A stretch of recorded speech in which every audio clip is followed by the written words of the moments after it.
আমি গর্বিত ভারতবাসী, আমি গর্বিত ভারতবাসী।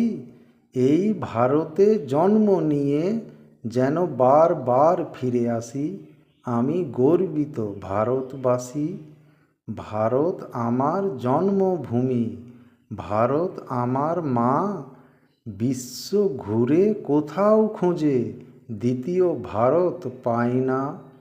কাশ্মীর থেকে কন্যাকুমারী, আন্দামান নিকোবর, গুজরাট থেকে মণিপুর, ভারত মায়ের ঘর।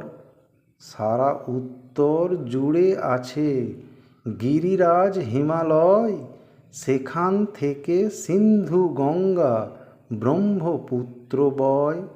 দক্ষিণে আছে অসীম নীল ভারত মহাসাগর, মিলে মিশে থাকি একসাথে, নাহি কেহ পর। ভারত মানে রবীন্দ্রনাথ, ভারত নেতাজি সুভাষ, ভারত মানে ঋষি বঙ্কিম, স্বামী বিবেকানন্দের বাস। ভারত মানে 6টি ঋতু, গ্রীষ্ম বর্ষা শরৎ আর হেমন্ত। পর পর আসে আর চলে যায়, শীতের পর বসন্ত। ভারতবর্ষ বীরের ভূমি, নয়কো পরাধীন। ভারত আবার বিশ্বগুরু হবে একদিন।